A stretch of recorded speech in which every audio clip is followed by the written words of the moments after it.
Dice Hechos 19:11, y hacía Dios milagros extraordinarios por manos de Pablo. Ustedes saben que en el siglo XVII vivió un músico considerado el más brillante, el mejor. Para muchos es la bisagra de la música. Este hombre, este gran compositor alemán, se llamaba Ludwig van Beethoven.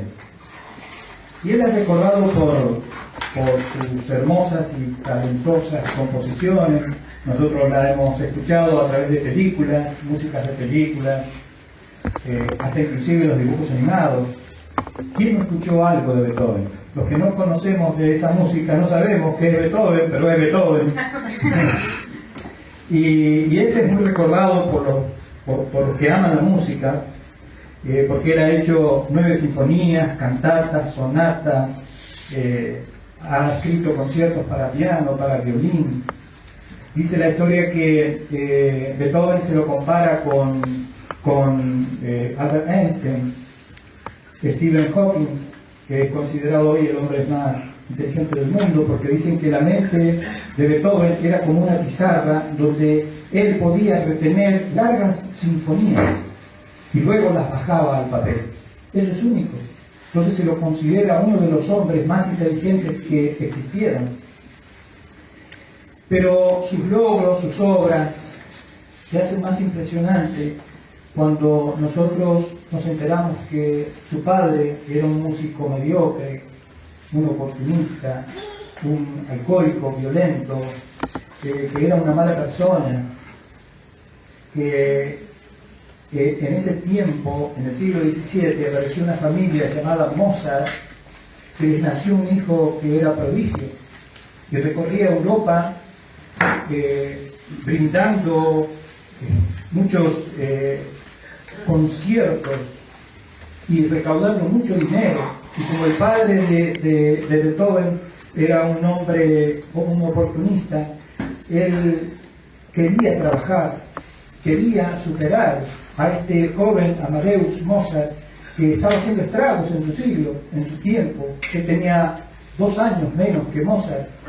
Y Mozart tenía 7 años y daba conciertos, y él tenía 5 años, y su padre lo encerraba en el sótano de su casa y le pegaba, lo castigaba cuando erraba una nota, cuando se equivocaba.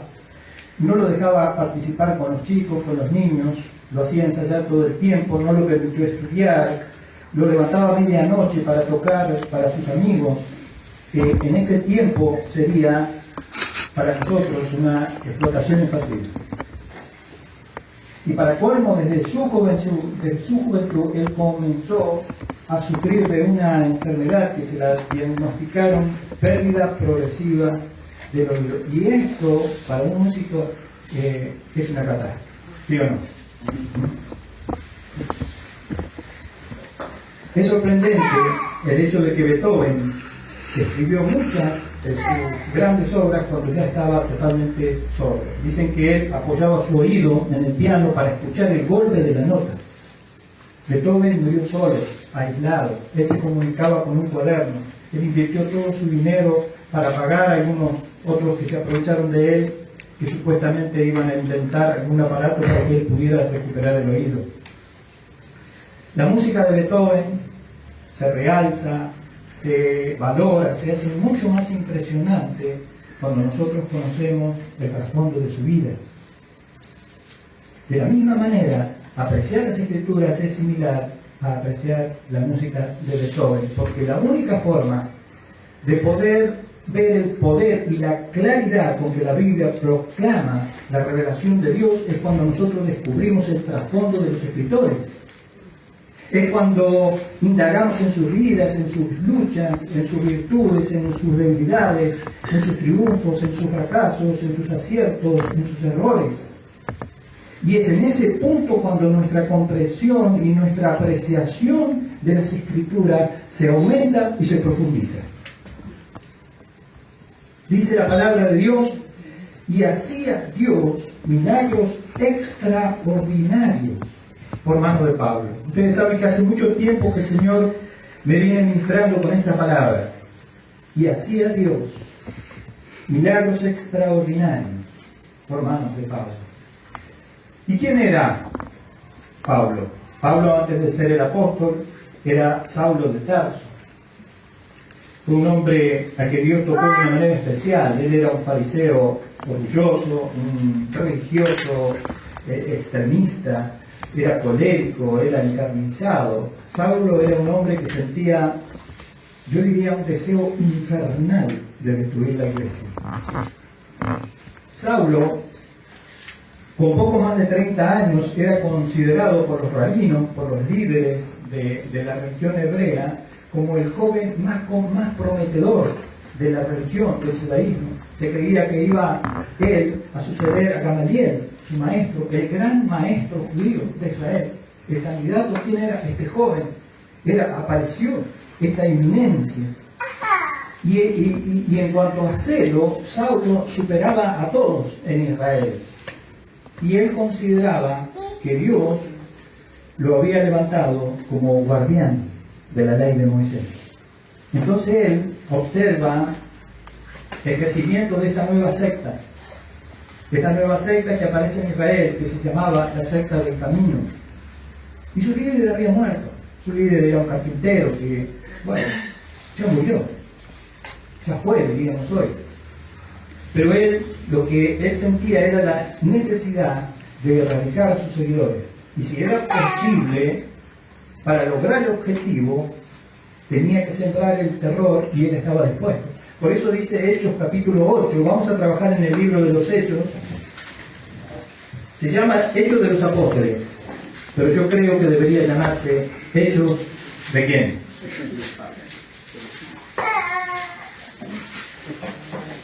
Lamentablemente, nosotros en la iglesia estamos en falta con Dios porque hablamos del Padre, hablamos del Hijo, pero no presentamos las virtudes del Espíritu Santo. Dice Hechos capítulo 8, verso 3. Y Saulo asolaba a la iglesia, y entrando casa por casa arrastraba a hombres y mujeres y los entregaba en la cárcel. Aquí en el capítulo 8, él fue confrontado por un diácono de la iglesia primitiva, llamado Esteban. Este Esteban los desafió y les hizo 3 acusaciones, no solo a Saulo de Tarso, sino también a todos los líderes de la religión hebrea que estaban escuchándolo ahí. En Hechos capítulo 7, verso 51, aparecen las 3 acusaciones que Esteban le hace a Saulo de Tarso y a cada uno de los líderes de su religión. Hechos 7:51 dice: duros de cerviz, duros de cabeza, e incircuncisos de corazón y de oído.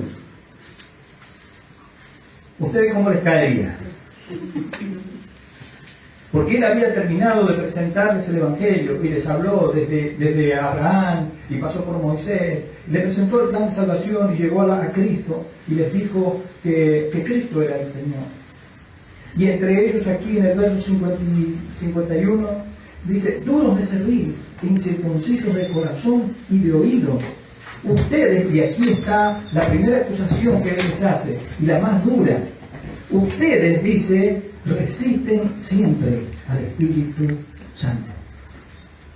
¿Cuál fue el pecado más grave de la nación de Israel?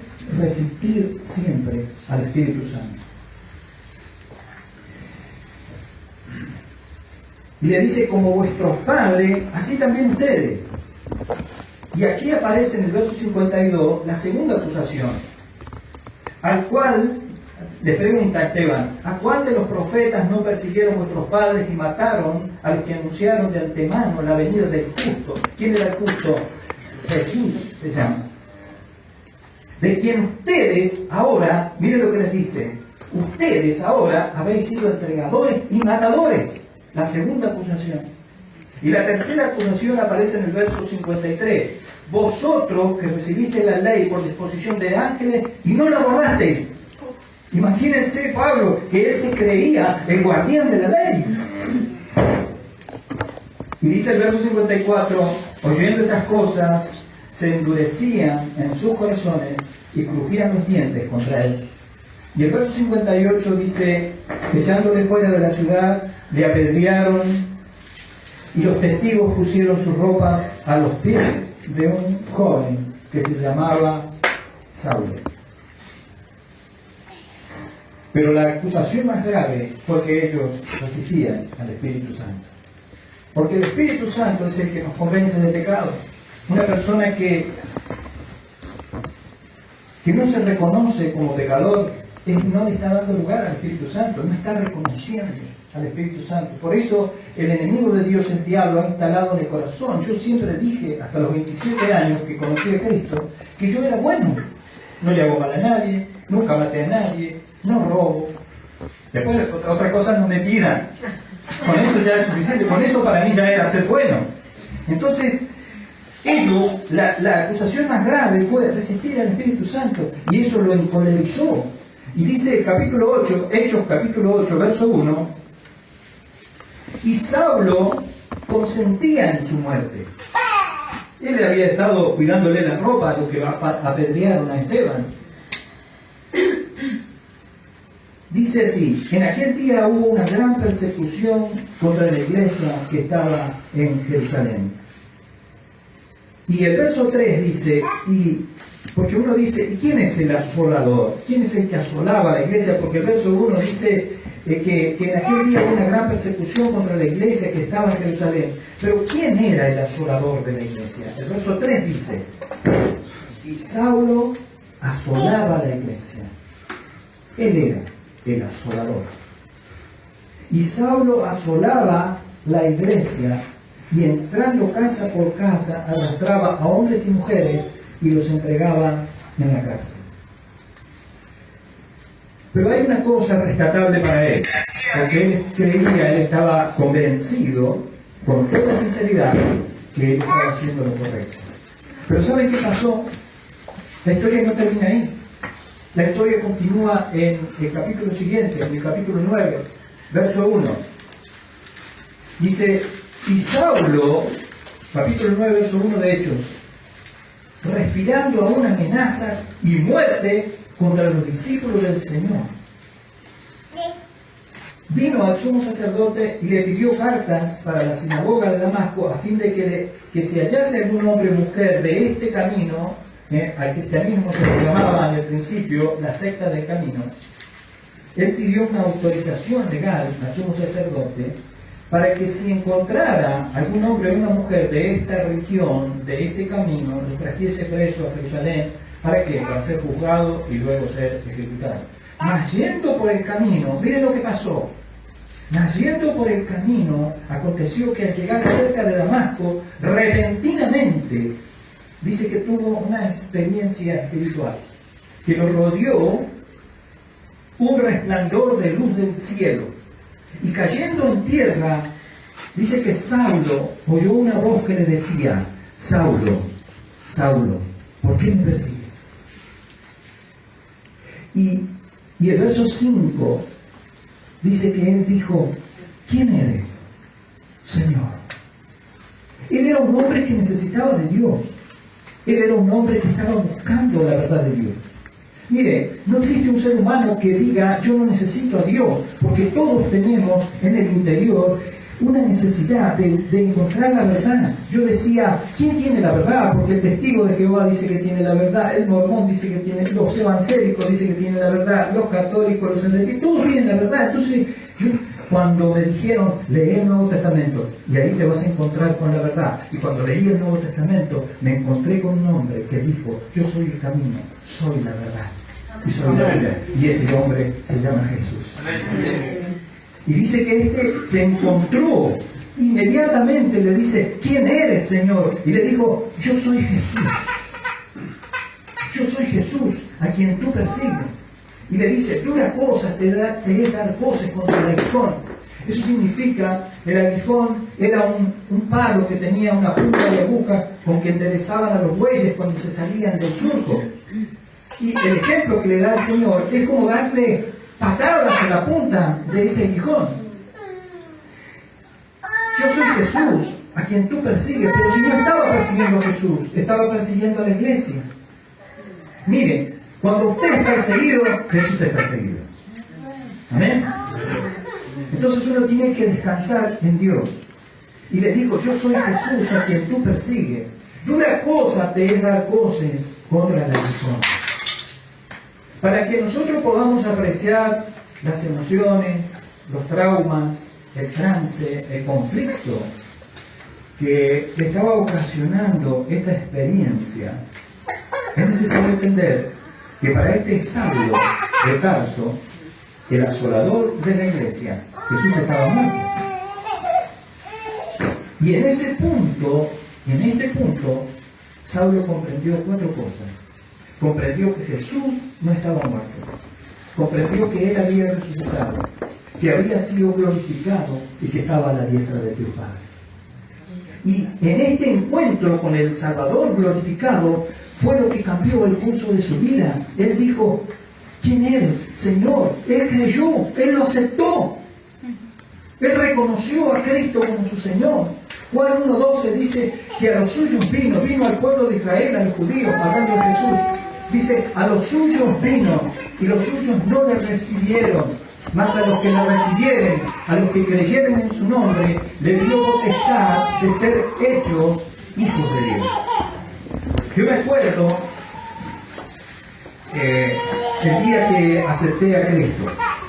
Yo me acuerdo porque yo era anti-religión. Yo tenía un concepto, decía que detrás de cada religioso hay un hipócrita, y creo que no me equivoqué. Porque cuando llego al cristianismo descubro que el cristianismo no es una religión. El cristianismo no es una religión. El cristianismo es una relación personal con una persona que se llama Jesucristo. Cristiano es ser sincero. El cristiano verdadero es cristiano desde que abre los ojos hasta que los cierra. El cristiano verdadero no es hipócrita. Dice las cosas como son, reconoce los defectos y quiere cambiar, quiere consagrar su vida al Señor.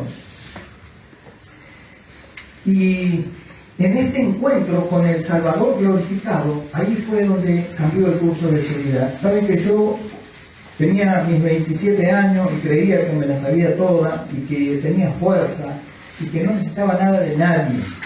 Yo era enemigo de que alguien me diera algo, por ejemplo. Yo vine acá de Buenos Aires con una mochila y yo dije, yo voy a salir adelante. Venía con la fuerza y el ímpetu de la juventud y el orgullo. Y de repente, que me hablen de religión y que me hablen de la persona de Jesucristo, y yo no necesito a Dios, y sin embargo, debajo de la alfombra de mi vida, yo era un hombre que sufría muchísimo con la tristeza, con la angustia y con la depresión. Llegaba fin de año y yo me deprimía. Porque al principio del año yo había hecho un proyecto. Yo digo, este año voy a hacer esto, voy a hacer esto, voy a hacer esto. Y cuando llegaba fin de año no lo hacía, me deprimía. Las fiestas para mí eran terroríficas. Pero nadie lo sabía. Entonces, cuando me presentan a Jesús y yo leo el Nuevo Testamento, me doy cuenta que el Evangelio es la verdad.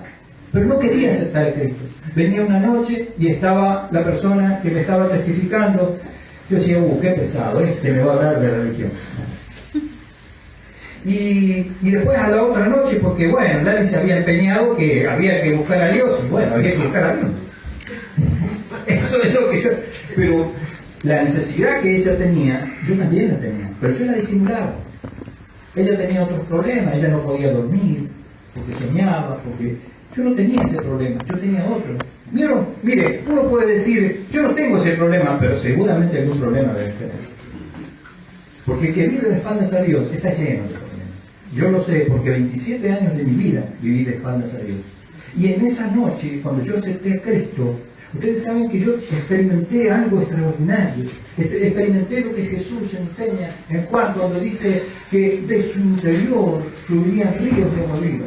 Cuando yo acepté a Cristo, comencé a sentir una alegría sobrenatural, al extremo que me daban ganas de llorar. Y yo me había estado haciendo el polenta delante del que me estaba testificando, y ahora era la levitina. Entonces, ¿qué hice? No me voy a poner a llorar delante de él. Y me fui al baño, y no podía parar de llorar, así que no salía del baño tampoco. Pero, miren, este hombre se encontró con el Salvador glorificado. Y fue él el que cambió el curso de su vida. Él dijo en el verso 5, ¿quién eres, Señor? A Dios mire, el plan de Dios es que el hombre reconozca a Jesús como el Señor. Cuando yo reconozco a Jesús como el Señor, yo estoy reconociendo que yo soy un esclavo de Él. Y un esclavo no tiene derecho. Tiene todo su futuro en las manos de su Señor. Y dice la palabra de Dios en Efesios 1:13,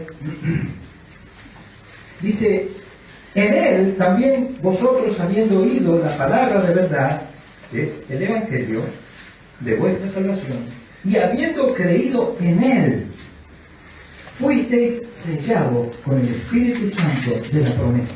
Cuando yo leí este versículo, entendí que eso fue lo que me pasó esa noche. Esa noche yo fui sellado con el Espíritu de la promesa. Sentí el impacto del Espíritu Santo. Digo, ¿qué me pasa? ¿Estoy loco? ¿Estoy feliz? Mire, hay gente que piensa que porque uno en medio de una tribulación no se impacienta, dice, este está loco. Y sin embargo, uno dice que la palabra de Dios dice que yo me tengo que contentar, ¿no?, en la abundancia y en la escasez.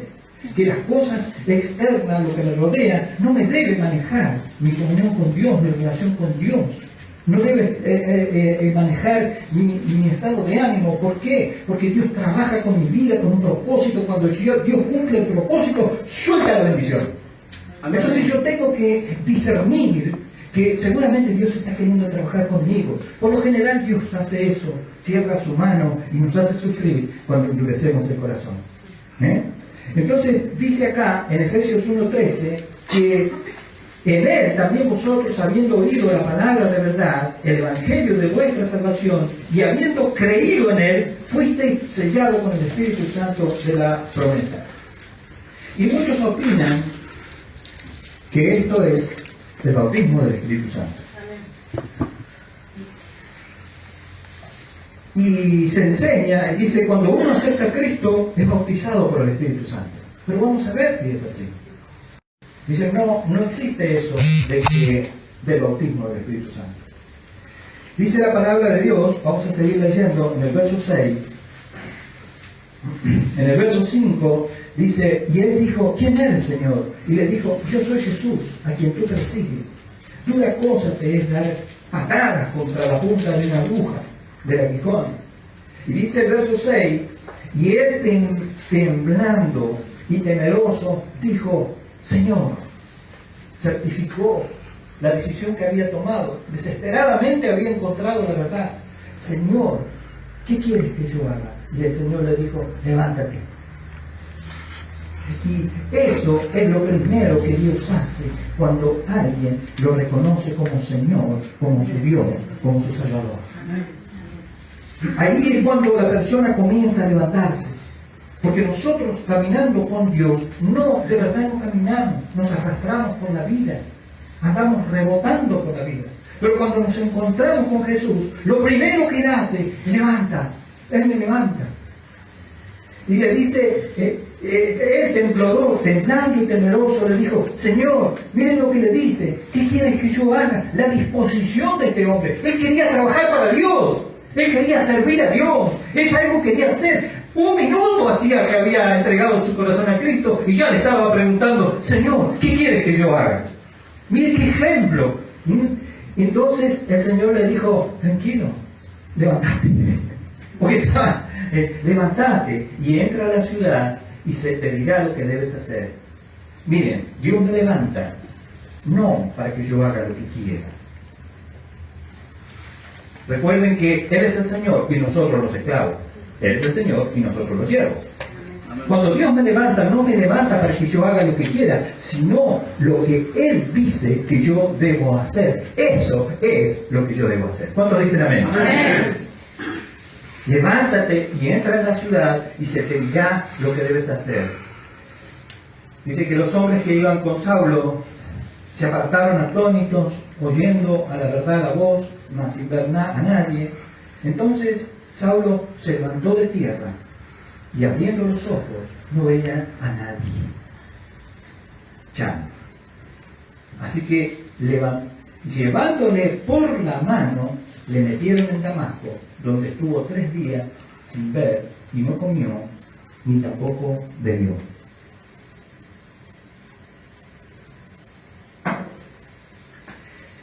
Entonces, acá vemos, revolcado como una hormiga, al religioso extremista, al colérico encarnizado, al orgulloso fariseo, al que asolaba la iglesia, lo llevaban de la mano.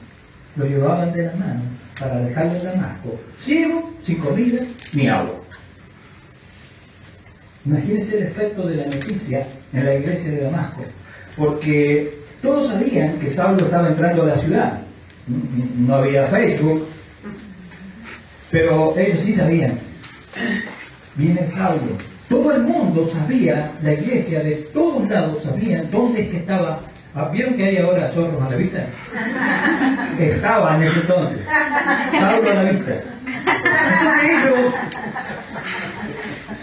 todos sabían que Saulo estaba entrando a la ciudad. Para muchos era el diablo personificado este tipo.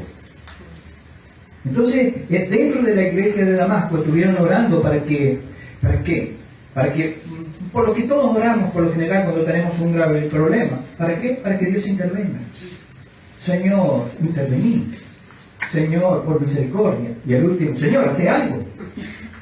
Vamos aumentando el nivel de oración a medida que va aumentando la desesperación. Y la iglesia de Damasco ya estaba desesperada y estuvieron orando, Señor, Señor, tienes que intervenir, Señor, tienes que hacer algo. E incluso hasta se atrevieron a orar por la conversión de Saulo. ¡Qué fe que tenés vos que se va a convertir este! Pero ahora oyen que el archienemigo de la fe se convirtió al cristianismo. ¿Y saben qué? No lo pueden creer. Dice el verso 10. Había entonces en Damasco un discípulo llamado Ananías, a quien el Señor dijo en visión, Ananías. Y él respondió, heme aquí, Señor. ¿Vieron que Dios es sobrenatural? Mire, lo peor que le puede pasar a un ser humano es creer que Dios es empírico. Los empiristas dicen que nadie puede creer nada que no se pueda percibir por los 5 sentidos. Dios no es empírico. Dios es espiritual, Dios es sobrenatural, Dios vive en otra esfera. Nosotros somos naturales, Él es sobrenatural. Dice la palabra de Dios que el Señor le dijo en visión a Ananías y él respondió, heme aquí, Señor. Normalmente, porque él estaba acostumbrado a un Dios sobrenatural. Lo peor que le puede pasar a la iglesia es creer que Dios es como nosotros. No. Dios es sobrenatural. El Señor le dice, levántate y ve a la calle que se llama derecha y busca en casa de Judas a uno llamado Saulo de Tarso. Porque he aquí él ora y ha visto en visión a un varón llamado Ananías que entra y le pone las manos encima para que recobre la vista. Eso le habla al Señor y Ananías comienza a dudar de la visión. Y Ananías le dice el verso 13, entonces Ananías le respondió, Señor, como el chavo, ¿vio? Señor, he oído mucho acerca de este hombre. ¿Cuántos males ha hecho a tus santos en Jerusalén? Lo estaba informando a Dios. Señor, tendrías que mirar un poquito en el Facebook. Te tendrías que enterar que este hombre ha hecho muchos males a tus santos en Jerusalén. Por si no te habías dado cuenta. Y dice el verso 14, y aún aquí, fíjese, aún aquí tiene autoridad de los principales sacerdotes para atender a todos los que invocan tu nombre, pa' colmo, o sea, perdón. Entonces, aquí Ananías, ¿qué está haciendo? Ananías derrama delante del Señor todos los temores que sentía por este hombre, por este engendro de las tinieblas. Pero el Señor tenía un plan maravilloso para Saulo de Tarso. El Señor le dice, miren lo que le dice el Señor a Ananías, le dice, ve, porque instrumento escogido me es este. La gente puede decir de usted lo peor, pero Dios dice, instrumento escogido me es este. La gente puede decir lo peor, pero Dios dice lo mejor. Dios dice de cada uno de nosotros, de cada uno, que no importa lo que hayamos hecho en el pasado. La palabra de Dios dice que el que está en Cristo nueva criatura es. Las cosas viejas pasaron y aquí son todas hechas nuevas. El mundo, la gente puede decir lo peor de mí, pero Dios dice que soy un instrumento escogido. ¿Para qué? Para llevar mi nombre en presencia de los gentiles y de reyes y de los hijos de Israel. Porque yo, le dice Dios a Ananías, quédate tranquilo, porque yo le voy a mostrar cuánto le es necesario padecer por mi nombre. Entonces aquí Ananías expresa una vida consagrada. Ananías expresa un ministerio maduro. Ananías expresa un corazón perdonador. Acá Ananías expresa en el verso 17 el amor de Dios que había inundado su corazón. Verso 17 dice, fue entonces Ananías y entró en la casa y poniendo sobre él las manos le dijo, hermano Saulo, ya no era un engendro del diablo, era su hermano. Fíjense la manifestación de Dios en el corazón de este hombre. Fue entonces Ananías y entró en la casa. Y claro, estaba Saulo ahí, yo me imagino agachado así, más confundido, estaba ciego, tenía hambre, tenía sed. Y poniendo sobre él las manos le dijo, hermano Saulo, el Señor Jesús, que se te apareció en el camino por donde venías, me ha enviado. Me ha enviado para dos cosas. Primero, para que recibas la vida, pero eso no es lo más importante. Dice, el Señor Jesús, que se te apareció en el camino por donde venías, me ha enviado para que recibas la vista y seas lleno del Espíritu Santo. Eso sí es importante. Entonces dice el verso 18, que al momento cayeron los ojos como escamas y recibió al instante la vista, y levantándose se bautizó en agua, y habiendo tomado alimentos recobró fuerza, y estuvo Saulo por algunos días con los discípulos que estaban en Damasco. Mire lo que dice el verso 20.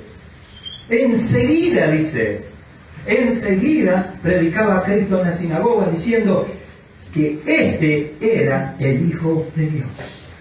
Jesucristo, al que yo perseguía, el líder de la secta de los del camino. Ese era el mensaje de Saulo. Enseguida predicaba a Cristo en las sinagogas diciendo que este era el Hijo de Dios. Hacía 3 días que se había entregado al tipo. Y ya andaba predicando en la sinagoga.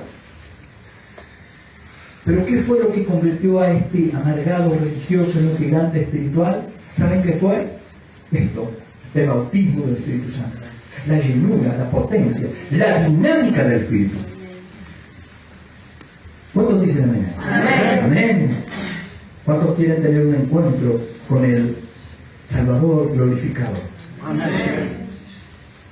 Ustedes saben que los que defienden, los que proclaman que la persona, que el bautismo del Espíritu Santo no es una doctrina, no pueden justificar cómo puede ser que Saulo de Tarso hacían 3 días que había aceptado a Jesús. Hacían 3 días que había sido sellado con el Espíritu de la promesa. 3 días. Y ahora resulta que dice que Ananías oró y fue lleno del Espíritu Santo. Son 2 cosas distintas, iglesia. Amén. El sello y la llenura son 2 cosas distintas. No es que yo me quedo tranquilo porque yo cuando acepté a Cristo yo fui lleno del Espíritu Santo. No. Eso es mentira del Vaticano. Dice que cuando usted hace la primera comunión es lleno del Espíritu Santo. Avisado. No, porque está lleno del Espíritu Santo. ¿A dónde? Está lleno hizo la primera comunión. No, corazón. Yo soy sellado con el Espíritu de la promesa cuando acepto a Cristo como el Señor. Pero después yo tengo que buscar la llenura del Espíritu Santo. Ustedes saben que yo hacía ya años que había aceptado al Señor, que había sido sellado con el Espíritu de la promesa. Años habían pasado. Andrea tenía, no sé, creo que 1 año o 2. Dani tenía 6, 5. Y un compañero, yo les hablaba, a todos mis compañeros, les hablaba del Evangelio, les hablaba del Señor, les contaba mi testimonio. A mí siempre me gustó leer, yo vi las distintas religiones, hasta que descubrí que en el Nuevo Testamento está la verdad. En el Nuevo Testamento descubrí que María no era virgen, porque había tenido como 6 hijos después de Jesús. De hecho, la virginidad la perdió cuando nació el Señor, ¿o no? Sentido común. O sea, hello. Entonces, yo les contaba que leyendo el Nuevo Testamento no necesitas que nadie te predique, porque el Nuevo Testamento fue escrito para los que hablan en su corazón, para los que están buscando a Dios, lo encuentren. La Biblia dice que el que busca a Dios lo va a encontrar. Entonces, un compañero de trabajo, Ítalo, era él y su esposa, y tenían un nene chiquito, me dijo, me interesa mucho lo que vos contás, porque tomábamos mate, y yo les contaba, tenía mucha confianza con ellos, años de trabajo, y ellos me decían, cabezón, ¿cómo que ahora vas a la iglesia? ¿Qué te hiciste cura? Todas esas cosas. Pero yo lo hacía antes con otro, ¿me entiendes? Uno cosecha lo que sirve. Dios, el Señor dice, yo le voy a mostrar, dura cosa es dar cosas contra el aguijón. Entonces, Ítalo me dice, vos sabés que a mí me interesa eso, yo tengo la necesidad de buscar a Dios. Bueno, andá, dice el viernes, porque yo voy a estar con mi señora y ahí y tomamos unos mates y bueno, le digo. Y después el viernes no pude ir. Y el otro viernes tampoco pude ir. Por pavadas, nada importante. Y al otro viernes tampoco. Y así. Y al otro viernes tampoco. Un día golpea la puerta. Ítalo. Me dice, te vengo a dar una buena noticia. ¿Sí? Pertenezco a la iglesia. Y a mí se me... Imagínate. Gloria a Dios, digo. A la iglesia de los santos de los últimos días. Entonces le expliqué, de las 8, esas eran las 20 horas, nunca me voy a olvidar, las 8, y eran las 12 de la noche, y yo le estaba explicando que tanto los testigos de Jehová como los mormones fueron fundados por los masones. José Smith y Carlos Russell eran masones. Si no, busquen la tumba de Carlos Russell, están todos los símbolos de la masonería. Fueron religiones, sectas inventadas por los masones para que compitan juntamente con el catolicismo, contra el evangelio. Entonces yo le explicaba las falsas doctrinas que enseñan los testigos de Jehová y los mormones, que son muy similares. Y después al último me hablaba en inglés. Hacía 2 días que se había hecho mormón. Y me hablaba como un misionero mormón en inglés. Y ahí me di cuenta del error que había cometido, cuando no hice lo que Dios me había, para lo que Dios me había levantado. Que hice lo que quise. No quise ir, no fui. Entonces se fue Ítalo, después de 4 horas, me arrodillé en la silla y me puse a llorar. Me puse a llorar desesperadamente porque yo dije, Señor, por culpa mía, este varón que es un amigo se va a ir al infierno, que le dijeron que no existe. Señor, va a abrir los ojos en el infierno, por culpa mía, perdoname. No había consuelo para mi vida. Estábamos con un Dani, ¿no? Y ella me decía, calmate, tranquilízate. No, es culpa mía, se va a ir de él, la esposa, inclusive sus hijos se van a ir al infierno. Es por culpa mía, porque Dios me lo puso. ¿Y saben qué? En ese momento recibí el bautismo del Espíritu Santo. Y comencé a hablar en lenguas y recibí el consuelo de Dios. Porque Él vio mi amargura por mi desobediencia. La palabra de Dios dice que el que encubre su pecado no prosperará, mas el que lo confiesa, se arrepiente y se aparta, alcanza misericordia. Y en ese momento, y hacía años que había aceptado a Cristo, años, y en ese momento recibí el bautismo del Espíritu Santo. Y comencé a hablar en lengua. Y desde ese día no he parado de pedirle al Señor misericordia para mi vida. Amén. Entonces uno no debe confundirse, porque hay una enseñanza diabólica dentro de la iglesia que dice que uno es bautizado por el Espíritu Santo cuando acepta al Señor, pero eso es una mentira del diablo. Lo que el diablo no quiere es que la iglesia sea revestida, sea bautizada por el Espíritu Santo. 24 años después de su conversión, Hechos capítulo 19, en la primavera del año 54, dice Hechos capítulo 19, verso 1. Aconteció que entre tanto que Apolos estaba en Corinto, Pablo, después de recorrer las regiones superiores, vino a Éfeso. Él ya andaba, este fue su tercer viaje misionero, ya había hecho 2 viajes misioneros, había fundado muchas iglesias. El apóstol Pablo, él hizo 4 viajes misioneros. Bueno, el cuarto no lo terminó, porque en el cuarto fue ahí donde él fue martirizado.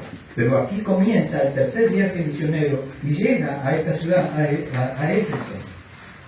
Dice, y aconteció que entre tanto que Apolos, que era un predicador, que había estado ahí, estaba en Corinto, Pablo, después de recorrer las regiones superiores, vino a Éfeso.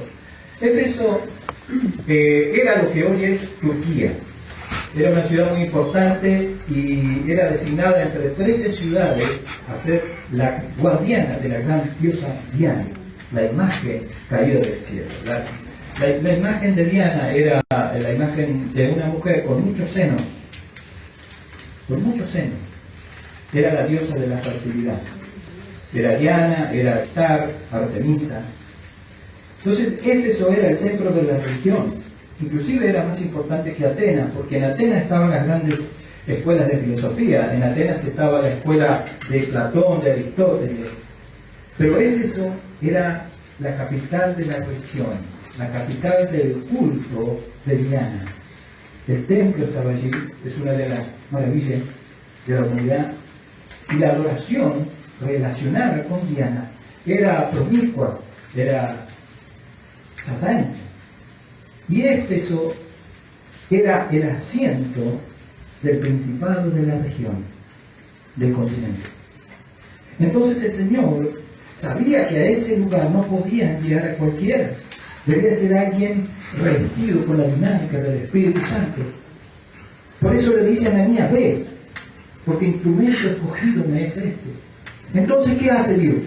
Dios toma al apóstol Pablo y lo lanza como una saeta, como un instrumento de bendición al corazón del principado de la región, para que produzca una gran explosión en el mismo infierno.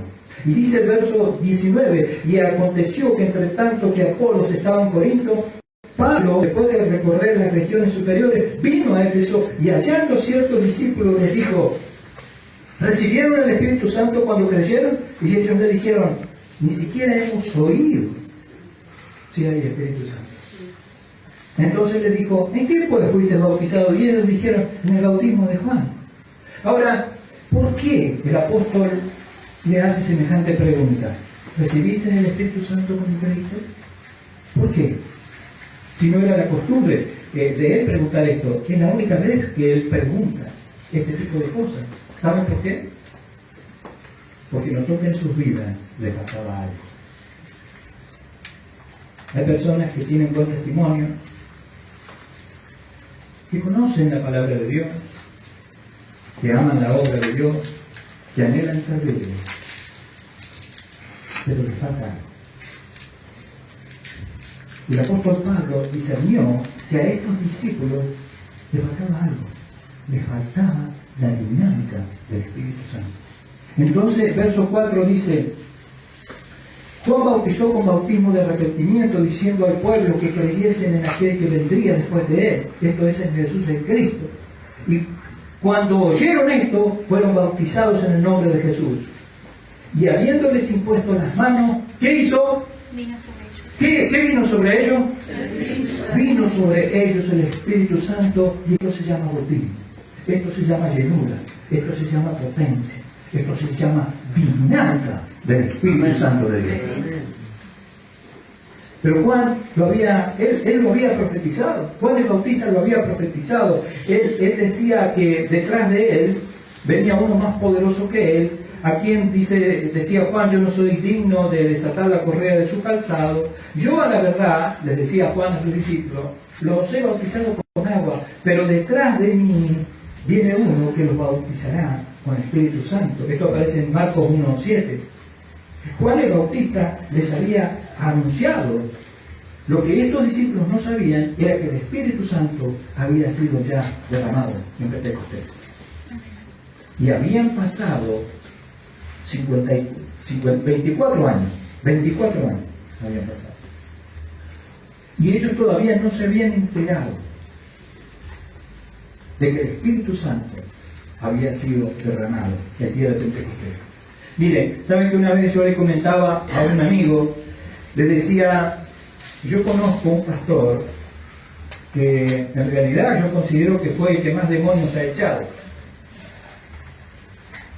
fue el que más enfermos ha sanado, Este pastor que yo conozco es el hombre que más bienes ha hecho, el que más alma ha ministrado. En una ocasión alimentó con 5 panes y 2 peces a miles de personas, miles y miles. Este pastor caminaba por el agua. Sin embargo, al final de su ministerio terminó con 120 miembros. Eran los que estaban en el aposento alto. Es difícil el evangelio, porque el ser humano es infiel por naturaleza, es desleal por naturaleza. El hombre que más almas ganó, el hombre que más milagros ha hecho en la historia de la humanidad, ese hombre termina con un ministerio de 120 miembros, solamente. Y fue en un día en que estaban estos 120 hombres, Hechos capítulo 2, porque lo que sucedió con Pablo, el apóstol Pablo, fue la 4ª vez que el Espíritu Santo había bautizado. La primera fue en Hechos capítulo 2, en el día de Pentecostés. Hechos capítulo 2 dice así: cuando llegó el día de Pentecostés, estaban todos unánimes, juntos, y de repente vino del cielo un estruendo como un viento recio que soplaba, el cual llenó toda la casa donde estaban sentados. Y se les aparecieron lenguas repartidas como de fuego, asentándose sobre cada uno de ellos. ¿Y qué dice el verso 4? Y fueron todos llenos del Espíritu Santo. ¿Y qué más? Y comenzaron a hablar en otras lenguas, según el Espíritu les daba que hablasen. Dice el verso 6: hecho este estruendo, se juntó la multitud y estaban confusos. El verso 12 dice: estaban atónitos y perplejos, diciendo unos a otros: ¿qué quiere decir esto? Mas otros, burlándose, decían: están todos borrachos, están llenos de moscos. ¿Por qué? Porque el hombre natural no percibe las cosas que son del Espíritu. El hombre le pone límites a Dios. El hombre no considera que Dios es omnipotente, que Dios es soberano, Dios hace como Él quiere.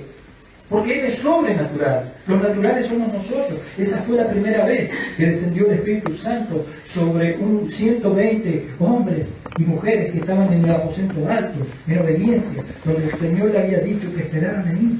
¿Y dónde estaban los miles de personas, los leprosos que habían sido limpios? ¿Dónde estaban? No estaban. Pero habían 120. Y con 120 a Dios le basta y le sobra. Amén. Y la segunda vez fue cuando los samaritanos reciben el bautismo del Espíritu Santo por manos de Pedro y de Juan. Ahí en el capítulo 8, Romanos 8:4. Porque 8:7. Porque la iglesia acá en este tiempo era perseguida, y Felipe, que era también un diácono de la iglesia primitiva, se fue a Samaria y le pateó el avispero al diablo, porque se produjo un avivamiento. En Samaria, los samaritanos. Hechos capítulo 8, verso 7 dice: de muchos que tenían espíritus inmundos, salían estos dando grandes voces, y muchos paralíticos y cojos eran sanados. Así que había gran gozo en aquella ciudad. ¿Vieron que nosotros creemos en un Dios sobrenatural? ¿Cuántos tienen un Dios sobrenatural? ¡Amén! No hay problema que Dios no pueda remediar. Ni el psicólogo, ni el psiquiatra pueden ayudarnos. Solamente Jesucristo, a través de su Santo y bendito Espíritu. Dice que de muchos que tenían espíritus inmundos salían estos dando grandes voces, y muchos paralíticos y cojos eran sanados, así que había gran gozo en aquella ciudad. Verso 14 dice: cuando los apóstoles que estaban en Jerusalén oyeron que Samaria había recibido la palabra de Dios, enviaron allá a Pedro y a Juan, los cuales, habiendo venido, oraron por ellos. ¿Para qué? Para que recibiesen el Espíritu Santo. Pero ellos ya habían creído, ellos se habían entregado, habían sido sanos, habían sido libres. Porque aún, dice el verso 16, no había descendido sobre ninguno de ellos, sino que solamente habían sido bautizados en el nombre de Jesús. Entonces, dice el verso 17, y aquí quiero que me acompañe, les imponían las manos. ¿Y qué recibían? Al Espíritu Santo de Dios. Esta fue la segunda vez ¿Cómo hace aquel que quiere defender el hecho de que el bautismo del Espíritu Santo no es bíblico? Y la tercera vez fue en Hechos capítulo 10, en la casa de un gentil llamado Cornelio, que vivía en una ciudad que se llamaba Jope. Cornelio hace llamar a Pedro, y cuando Pedro le llega, él les dice, el apóstol Pedro es llamado por Cornelio. Y cuando llega a la casa de Cornelio, el apóstol Pedro le dice, Hechos capítulo 10, verso 28. Ustedes, le dice Pedro, Hechos 10, 28. Ustedes saben cuán abominable es para un varón judío juntarse o acercarse a un extranjero. Pero a mí me ha mostrado Dios que ningún hombre llame común en el mundo. Por lo cual, al ser llamado, vine sin replicar. Así que pregunto, ¿por qué causa me hicieron venir? ¿Para qué me llamaron? Entonces, ahí estaba Cornelio con su familia, con sus amigos, ¿no? Y en el verso 33 le dice, así que, bueno, lo envié por ti, tú que has hecho bien en venir. Ahora pues, miren lo que le dice Cornelio. Todos nosotros estamos aquí en la presencia de Dios para oír todo lo que Dios te ha mandado. Entonces, el hambre del corazón de estos gentiles por la palabra de Dios es elogiable. Dios nunca va a despreciar un espíritu tan abierto y tan dócil. Nosotros, al igual que ellos, estamos aquí en la presencia de Dios para oír todo lo que Dios tiene que mandar. Amén. Amén. Y saben una cosa, el hambre del corazón de cada uno de nosotros por la palabra de Dios, Dios nunca lo va a despreciar. Jamás Dios va a despreciar un espíritu abierto. Dice la palabra de Dios que Dios mira de lejos al altivo y te atiende. ¿A quiénes atiende? Y te atiende al humilde. Entonces dice el verso 44, el verso 34, perdón, Hechos 10, 34. Entonces Pedro, abriendo la boca, dijo, en verdad comprendo. Miren que lo que dice Pedro, comprendo que Dios no hace excepción de personas. Uno no puede decir, la verdad que yo soy de cuarta, no crea que Dios le va a alcanzar para mí. Había un dicho que todos decíamos, yo voy a la iglesia, se caen todos los santos, diciendo, Y dice la palabra que él comenzó a predicar. Yo estoy haciendo un resumen de la historia, ustedes después lean nada. Pedro comienza a predicar y en el versículo 44 dice que mientras aún hablaba Pedro estas palabras, el Espíritu Santo cayó sobre todos los que oían la predicación de Pedro. Y dice, y los fieles de la circuncisión, verso 45, que habían venido con Pedro, se quedaron atónitos de que también sobre los gentiles, sobre los que no eran judíos, se derramase el don del Espíritu Santo, porque los oían que hablaban, ¿en qué cosa? En lenguas, y magnificaban a Dios.